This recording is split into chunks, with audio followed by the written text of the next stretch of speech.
నమస్తే. నేను సిరి. ఇప్పుడు చూస్తుంటే బెట్టింగ్ యాప్స్ చాలా మంది ప్రమోట్ చేశారు.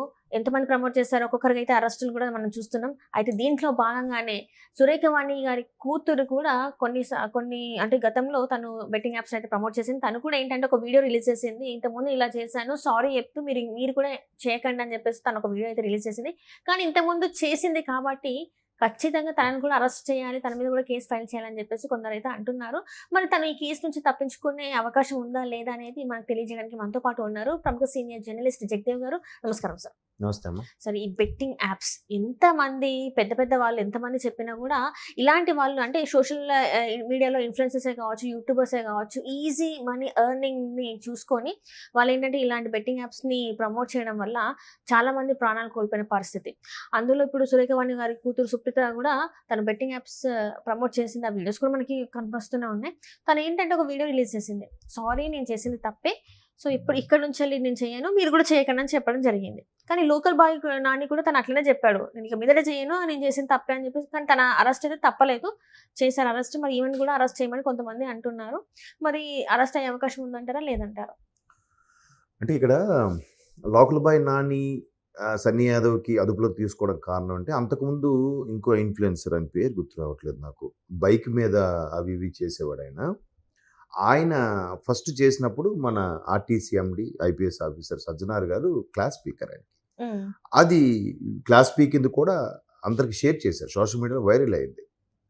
అయితే తర్వాత ఎవరెవరైతే బీభత్సంగా ఎక్కువ మంది సబ్స్క్రైబర్స్ ఉన్నవాళ్ళు, ఎక్కువ మంది ఫాలోవర్ ఉన్నవాళ్ళు ఇన్స్టాలో కానీ ఇలా కానీ అటువంటి వాళ్ళని స్పెషల్గా ఈయన జూమ్లో కానీ వీడియో కాల్ తీసుకొని మాట్లాడడం జరుగుతుంది. దానికి సంబంధించి నాన్ వేష్ను కూడా ఈయన మాట్లాడడం జరిగింది. ఎవరు? మన సజ్జనార్ గారు మాట్లాడి ఎట్లా అంటే నాన్ వేష్ కూడా ఎప్పుడు ఎట్లాంటివి చేసినట్టు లేదు, చేస్తే ఇప్పటికి లోపల వెళ్ళేవాడు ఆయన. నాన్ వేష్ చెప్పేది ఏంటంటే తను చిన్నగా ఉన్నప్పుడు 1997లో అక్కడ హెచ్పిఎల్ వైజాగ్లో స్టోరీ కూడా చెప్పాడు. ఏంటంటే చాలా చక్కగా చెప్పాడు, ఏంటి బెట్టింగ్ యాప్ అంటే అప్పట్లో చూద్దాం వాళ్ళ నాన్న డబ్బులు పెట్టి ఎలా అయితే వాళ్ళ ఫ్యామిలీ సూసైడ్ చేసుకున్నాల్సిన తరుణంలో అంటే అట్లాంటి పొజిషన్ ఉండేనంట. ఆ తర్వాత బతికి బయటపడ్డారు. పర్సనల్ గా నేను ఎక్స్పీరియన్స్ అయ్యాను, సో నేను ఏ ఫ్యామిలీ కూడా అట్లాంటి జరగవద్దు అని చెప్పేసి పోరాటం చేస్తున్నా అని చెప్తున్నాను. చెప్పాడు. ఇంకోటి కూడా ఏంటంటే అదే కాదు, షేర్ మార్కెట్ సంబంధించి కూడా మీరు పూర్తిగా తెలియకుండా దిగకండి, అప్పులు పాలవకుండా అని చెప్తాడు. ప్రతిది కూడా అంటే ఆయన భాషని కొంతమంది వెటకారం చేస్తారు, కానీ ఆయన ఎప్పుడు అవేర్నెస్ క్రియేట్ చేసాడే తప్ప 4 ప్రపంచాలు 4 దేశాలు చూపించాడే తప్ప మిస్బిహేవ్ ఎక్కడా చేయలేదు. సో అలాంటి వాళ్ళతో ఈయన సజ్జనార్ గారు మాట్లాడి మీలాంటి వాళ్ళు ఇంకొంచెం మీరు కూడా సజెస్ట్ చేయండి అన్నట్టుగా చెప్పడం జరిగింది. అయితే లోకల్ నాని సన్నీ యాదవ్ ఏంటంటే మరొకరికి హెచ్చరించినా కూడా అంతే కదా, ఒరే ఎవరినో తాగుబోతోడు డ్రంక్ అండ్ డ్రైవ్లో పట్టుకున్నారు, దాని అర్థం ఏంటి? మిగతా ఎవరు తాగినా పట్టుకుంటాను కదా, పట్టుకున్న తర్వాత కూడా ఇంకోటి వచ్చి తాగేసి వచ్చి సారీ అండి నాకు తెలియదు అని అంటే ఎలా అవుతుంది? నువ్వు లేవా ప్రపంచంలో, న్యూస్ చూడవా? సో చెప్పిన తర్వాత కూడా ఇలా చేశారు కాబట్టి అరెస్ట్ చేశారు. అది ఇక్కడ సురేఖ గారి అమ్మాయి ఏంటంటే గతంలో ఎప్పుడో చేసిన దానికి ఆమె ప్రాయశ్చిత్తంగా సారీ చెప్పింది. ఇప్పుడు చేస్తే మాత్రం ఖచ్చితంగా ఆమెకి అరెస్ట్ తప్పదు. అంటే ఇక్కడ మీడియా కొన్ని ఎథిక్స్ ఉన్నాయి. ఫర్ ఎగ్జాంపుల్ ప్రింట్ మీడియా ఉంది తీసుకోండి, అక్కడ తప్పు పడింది అనుకోండి, నమస్కారం బదులు సంస్కారం అనేవి పడ్డాయి అనుకోండి. ఇప్పుడు సంస్కరించారు బదులు బలత్కరించారు అనేది సినిమాలో ఉంటుంది కామెడీ. అలాగా బలత్కరించారు అని సంస్కరించారు పదాలు తప్పు పడినప్పుడు ఫ్లోలో, దానికి నెక్స్ట్ డే ఏ పేపర్ సంస్థ అయినా ఫలానా నిన్నటి పేపర్లో ఫలానా ఆర్టికల్లో ఈ పదం ఇక్కడ తప్పు దొర్లింది, ఇక్కడ ఇలా తప్పుగా ప్రచురించబడింది, దీన్ని పాఠకులు గమనించి లేదా క్షమించగలరు అన్నట్టుగా ఒకరు రాస్తారు ఎడిటర్. అది ఎంతమంది అబ్జర్వ్ చేస్తారు? ఎక్కడో రెగ్యులర్గా మీడియా పేపర్ నేనున్నాను, ఏ శుభలేఖలో కూడా ఇక్కడ ఇది తప్పు వచ్చింది అని చెప్తుంటాను ఎవరికైనా, మీరు అలాగే వెళ్ళిపోయిందండి ప్రింట్కి, మీకు ముందు చూపించాల్సిందని. అంటే అందరికీ ఆ ఇంట్రెస్ట్ ఉండాలని లేదు, కొద్దిగా తెలుగు మీద ఇంట్రెస్ట్, తెలుగు మీద కొంచెం అవగాహన ఉన్నప్పుడు ఇక్కడ దీర్ఘం ఉంది, ఇక్కడ ఒత్తు ఉంది, ఏదో చెప్తాం. సో అట్లాగా అందరూ చూడకపోయినా కొద్ది మంది కోసమైనా పేపర్ వాళ్ళు ఆ కటసి మెసేజ్ అనేది పెడతారు, పాఠకులు గమనించగలరు, పాఠకులు దీన్ని తప్పుగా అనుకొని సరిదిద్దగలరు అన్నట్టుగా వేస్తారు. అవి ఎథిక్స్ కొన్ని. అలాగే ఇక్కడ కూడా మేబీ సుప్రీత నేను గతంలో తెలుసో తెలియక ఇలా చేశాను కాబట్టి సారీ అని చెప్పడం కూడా మంచి పద్ధతి. అంతే కదా ఇప్పుడు గతంలో నేను ఇలా ఉండేవాడిని ఇప్పుడు ఇలా అయ్యాను అని కూడా చాలామంది మేధావులు కానీ కొంతమంది సిద్ధపురుషులు యోగులు కూడా నేను ఇలా అయ్యాను నాకు ఒక ఫైన్ డే ఒక టర్నింగ్ పాయింట్ జరిగింది ఆ రోజు నుంచి చాలా ఇప్పటికీ ఆ తప్పుని తలుచుకొని నేను భయపడుతుంటాను బాధపడుతుంటాను కూడా చాలామంది చెప్తూ ఉంటారు. సో అట్లాంటిగా చెప్తే ఓకే, కానీ ఈ లోకల్ బాయ్ నాని కానీ సన్నీ యాదవ్ అరెస్ట్ అయిన తర్వాత కూడా ఈమె చేస్తుంటే కనుక ఖచ్చితంగా ఈమె కూడా అరెస్ట్ అనేది తప్పదు. అయితే ఇంకోటి ఏంటంటే ఇవాళ రేపు అరెస్ట్ ఏముంది, బెయిల్ మహా అయితే 4 రోజులు, ఇంకా ఏదైతే 14 రోజులు రిమాండ్లో పెడతారు, బెయిల్ ఏముందిలే, అది కరెక్ట్ కాదు.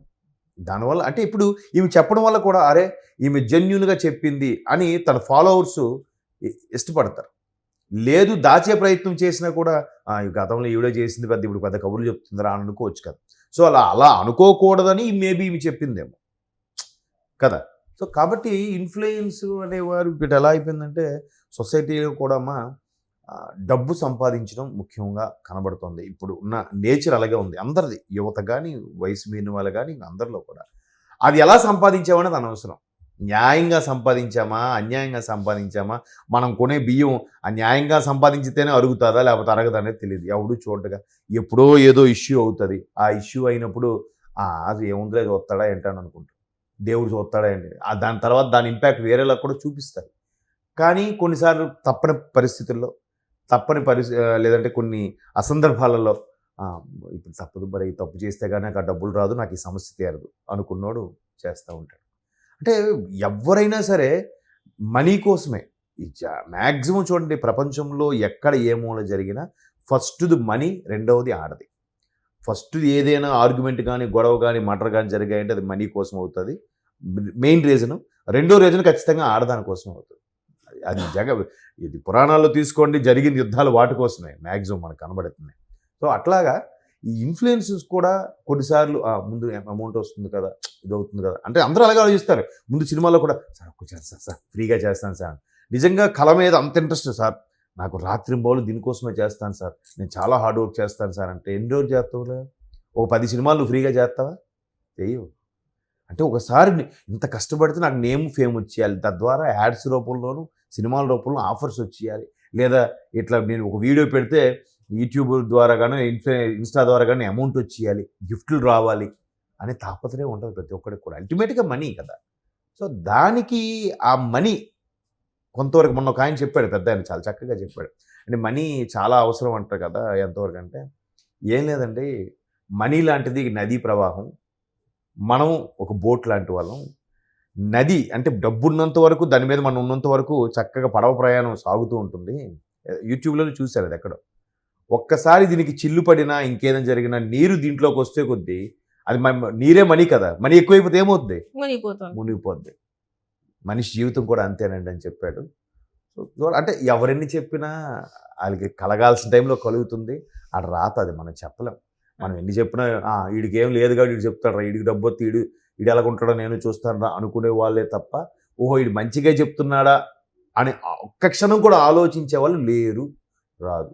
ఇప్పుడు పోలీసులు కూడా అటువంటి చర్యలు తప్పదు, వాళ్ళు తీసుకోవాలి. వాళ్ళు చూపించేనే ఎగ్జాంపుల్గా మరి ఒక 5% మారినా హ్యాపీయే కదా వాళ్ళకి. Right right sir, right. Thank you so much.